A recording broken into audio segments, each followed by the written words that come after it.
제2의 박근혜는 없다. 윤 탄핵 여건 기로가 어떨지 그 부분을 먼저 살펴보도록 하겠습니다. 일단 오늘 야권에서 191명 국회의장 빼고 191명, 그럼 192명이고 300명 중에서 나머지 108명이 국민의힘이죠. 191명 전원 이름으로 탄핵안을 발의를 했습니다. 오늘 오후 2시 43분에 국회 의안가를 야권 6당, 6개 당 국회 의안가를 방문해서 탄핵 소추안을 제출을 했습니다. 탄핵 소추안 발의는 국민의힘 108명을 제외하고 야 6당, 6당, 의원 190명 전원, 그리고 무소속 김종민 등 191명이 참여를 했고 3분의 2입니다. 탄핵안, 대통령 탄핵안 제적위원 과반수의 발의와 국회 제적위원 3분의 2 이상이 찬성을 해야 되는데 지금 300명, 제적위원 300명 중에서 국민의힘을 제외하고 무소속 의원식 그리고 김종민을 포함을 하면은 야당 의원은 총 192명이죠. 그래서 192명이니까 제가 몇 차례 말씀드렸다시피 국민의힘에서 8명이 이탈을 하면은 일단 탄핵 소추안이 가결이 됩니다. 그때 박근혜 전 대통령 탄핵 소추안이 가결이 돼서 직무가 정지가 됐죠. 직무가 정지가 돼서 그때 국무총리 한기환 국무총리가 대통령 권한 대행을 바로 하게 됩니다. 바로 했었습니다. 그럼 이번에도 만약에 가결이 되면은 국무총리 한덕수 국무총리가 대통령 권한 대행을 바로 6일부터 하게 되는 그 상황인데, 자 이게 과연 통과가 될 것인가? 그 문제는 잠시 후에 제가 다시 심층 분석을 해보겠습니다. 오늘 이재명의 민주당과 같이 이 탄핵안을 발의를 한 정당은 조국당, 그리고 이준석 당, 진보당은 이석기의 통진당의 후신이죠. 여기까지 다 탄핵하는데 다 끌어들였습니다. 이재명이. 기본소득당, 사회민주당. 자, 그 중에 또 조국당, 또 조국은 12월 12일 며칠 안 남았습니다. 그때 되면 곧 구속이 될 텐데 이 또 탄핵해서 어떻게 국면을 전환해 보려고 이 시도를 하고 있는 상황이고, 이 중에서 저 이준석이 개혁 신당인가 뭐 이상한 걸 만들어 가지고 그때 뭐 국회에 입성을 했죠. 이준석이 또 나섰습니다. 탄핵을 한다고. 그때 이준석은 박근혜 정부 때 출범 초기에 박근혜 키죠. 이렇게 해서 정치판에 발을 들여놓고 박근혜 정부 출범 초기에 호가호위하면서 저 뭐 대전에 유성 가서 성접대도 받고 금품도 받고 이렇게 해서 어떻게 법망은 피해갔지만은 국민의힘에서 축출됐죠. 자, 그런 인물이 어쨌든 그때 호가호위하면서 박근혜 정부 초기에 그런 짓까지 했는데 나중에 박근혜 대통령 탄핵될 때 거기 또 유승민 쫓아가가지고 뭐 탄핵하고 뭐 그런 데 쫓아다니곤 했습니다. 근데 이번에는 이준석이 이재명을 쫓아서 또 윤석열 대통령 탄핵 대열에 들어가 있습니다. 자, 이준석은 그것뿐이 아니고 또 말을 함부로 합니다. 천하람한테 이준석이 그렇게 이야기했다고 천하람이 이야기했습니다. 여당 의원 최소 6명 이상 탄핵 찬성 의사를 이준석이 직접 확인했다고 하더라. 누가 이준석에게 나 탄핵 찬성하겠다고 그런 이야기를 합니까? 그 입산 거자에게 무슨 말이든 다 퍼뜨리고 녹음하고 하는 사람인데, 이렇게 또 이준석의 탄핵 놀이도 같이 시작됐다. 자 그러면 지금 탄핵뿐이 아니고 무슨 이 내란죄로 윤석열 대통령을 고발을 하겠다. 오늘 하루 종일 방송에서 좌파 패널들이 나와서 뭐 변호사라는 사람들이 내란죄를 이야기를 합니다. 윤석열 대통령 내란죄. 아니 내란죄는 목적범이라고 해서 내란을 이렇게 목적, 그러니까 내란 선동 같은 거는 통진당 이석기 같은 사람들이 내란죄죠. 그런데 아니 헌법에 부여된 권한을 행사를 한 겁니다. 비상계엄은. 그 비상계엄을 지금 할 시기냐 안 할 시기냐 그게 논란은 될 수가 있어도 헌법에 부여된 비상계엄령을 발동을 한 것을 내란죄라고 이야기합니다. 내란죄. 그리고 또 이것 가지고 이제 탄핵을 하겠다고 발의를 했는데 탄핵은 중대한 그 헌법이나 법률을 위반했을 때 탄핵을 하는 것이죠. 그런데 이것도 역시 헌법에 부여된 권한을 행사를 한 것이죠. 과연 그 권한을 지금 이 시점에 행사를 하는 게 맞느냐 안 맞느냐 뭐 이런 거는 나올 수 있을지 몰라도 이게 헌법을 위반했다. 아니면은 내란을 일으킬 목적으로 했다. 말이 안 되는 이 지금 경강부회를 하고 있는 것은 이재명의 사법 리스크와 또 분리해서 생각을 할 수가 없습니다.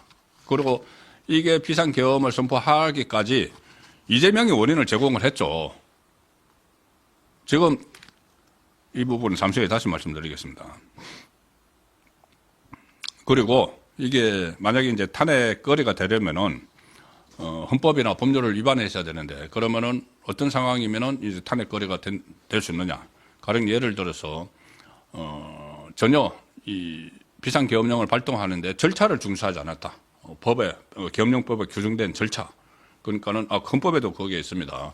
뭐 국무회의의 동의를 받지 않았다든가.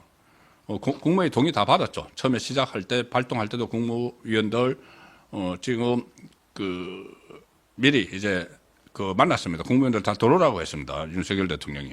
그래서 거기서 한덕수 총리도 반대를 하고 또 최상목 경제부총리도 반대를 했다고 합니다. 왜냐하면은 이 내각 입장에서는 리스크를 최소화해야 되니까 경제부총리 같은 경우는 지금 경제 상황이 어려운데 또 해외 신인도 문제도 있고 그래서 경제부총리도 반대를 하고 여러 장관들이 반대를 했는데 윤석열 대통령이 밀어붙였다는 이야기죠. 그 밀어붙인 이유는 워낙 지금 2년 6개월 동안 발목이 다 잡혀 있으니까는 그 부분은 제가 오늘 송국근의 혼술 시간에 왜 밀어붙였는지를 좀 충분히 설명을 드렸기 때문에 어쨌든 윤석열 대통령은 이 상황에서 벗어나기 위한 이 카드인데 그것이 위법적이고 위헌적인 것이 아니고 물론 이것까지 계엄령까지 발동을 해야 되느냐 이것은 할 수가 논쟁이 붙을 수가 있지만 그 자체를 위헌이다 위법이라고 하는 것은 경강부회하는 거죠. 자 그리고 해제할 때도 전부 다 요건을 절차를 다 지켰습니다. 그리고 그러니까 국회에서 190명이 해제를 요구를 하니까 그 국회의 그 요구에 따라서 헌법과 법률에 정해진 대로 그대로 수용을 했고 해제를 할 때도 국무회의 의결을 다 거쳤습니다. 그런데 이게 왜 또 시비를 거는 것이 이게 과연 계엄령의 요건에 해당이 되느냐인데 자, 계엄령 요건은 이 헌법에 규정된 대로 하면은 전시 또는 사변 그리고 그에 준하는 국가 비상사태죠.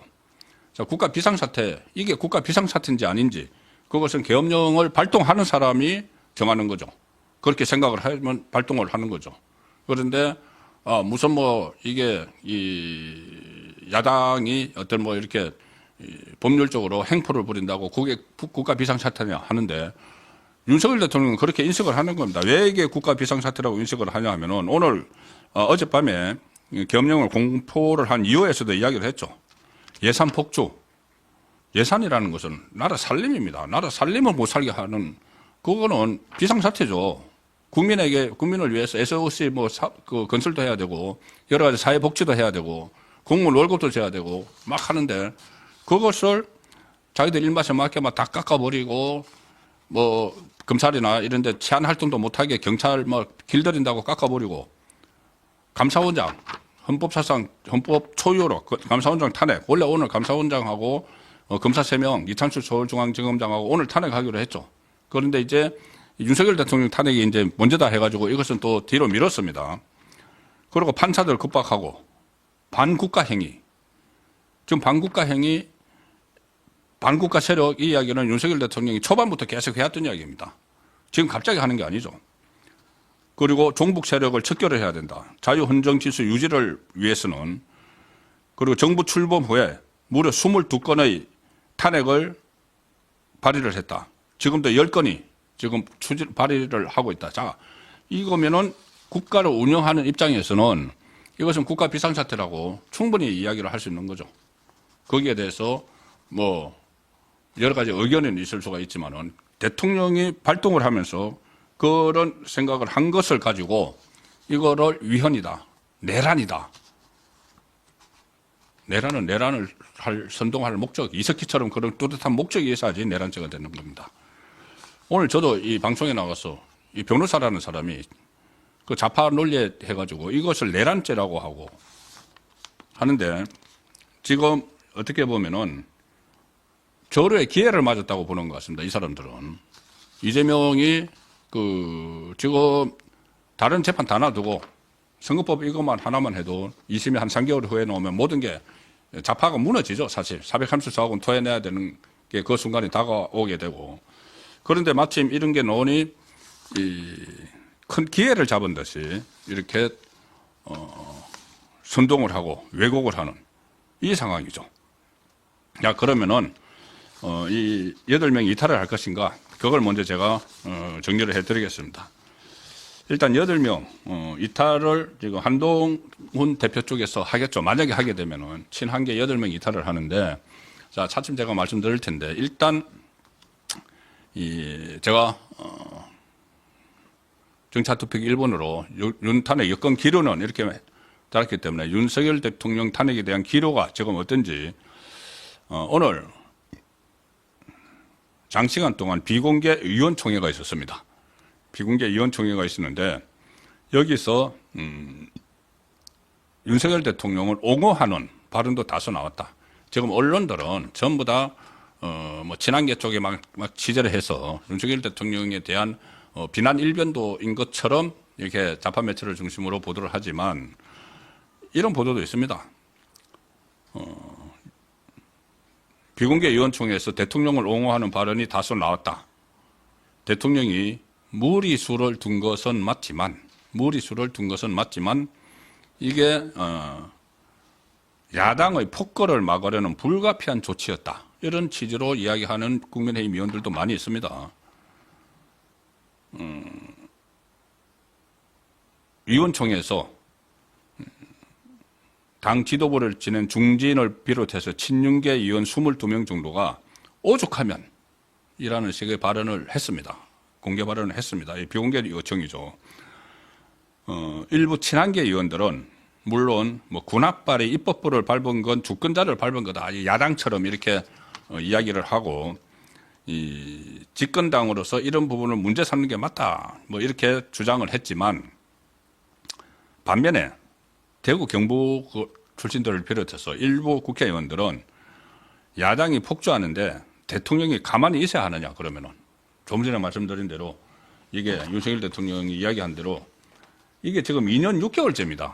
지금 당장 어제 오늘의 일이 아니고 22건의 탄핵 수출을 발휘하고 이거 완전 국정을 마비하겠다는 거죠. 그런데도 대통령이 가만히 있어야 되느냐. 아니 그 대통령에게 보장된 거는 그 정치 행위를 당분간 일시적으로 중지시킬 수 있는 이 비상 계엄이 있는 거죠.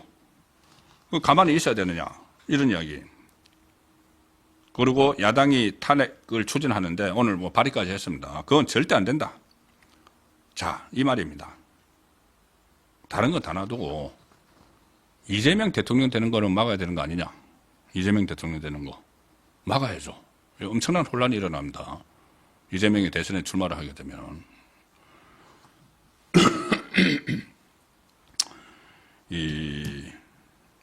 제가 몇 차례 말씀드렸지만 만에 하나 이재명이 대통령이 되면은 대혼란이 일어납니다. 이게 5개 재판 중에서 하나라도 끝나지 않은 상황에서 이재명이 대통령이 돼서 그 사이에 임기를 하고 있는 사이에 유죄가 확정될 경우 이거 어떻게 될 것이냐. 대통령 자리에서 바로 물러나야죠. 피선거권이 박탈되니까. 그래서 아마 그 기간에는 어떤 그 불소추 특권을 확대 해석해 가지고 재판을 중단시키려고 또 하겠죠. 그럼 또 가만히 있습니까? 한쪽에서는. 어쨌든 그런 차원에서 이재명이 대통령 되는 거 막아야 할 거 아니냐. 이런 이야기가 오늘 국민의힘 의원총회에서 쏟아졌습니다. 이거 일반 그 언론에서 이렇게 일방적으로 지금 과거에 박근혜 대통령 탄핵 때도 그때 제가 현직 언론인으로 있었지만은 어쨌든 앞뒤 가리지 않고 막 경쟁적으로 막 황색 저널리즘처럼 다 달려들죠. 지금 이제 그런 것이 눈에 보이기 시작을 했습니다. 그런데 일부 기사에서는 이 분위기를 그대로 전해줍니다. 그리고 이른바 박근혜 탄핵 트라우마도 오늘 위원총회에서 여러 차례 언급이 됐다. 박근혜 전 대통령 탄핵 당시에 새누리당 일부 세력, 유승민, 김무성이죠. 여러 사람이 있습니다. 이 세력들이 동조한 것을 계기로 정권을 내주고 보수 진영 괴멸로 이어졌는데 그걸 다시 되풀이 하자는 거냐. 자, 이 상황에서 이제 8명이 관건이죠. 8명을 움직일 수 있는 사람은 한동훈입니다. 그건 맞습니다. 자, 그럼 한동훈은 어떻게 할 것이냐.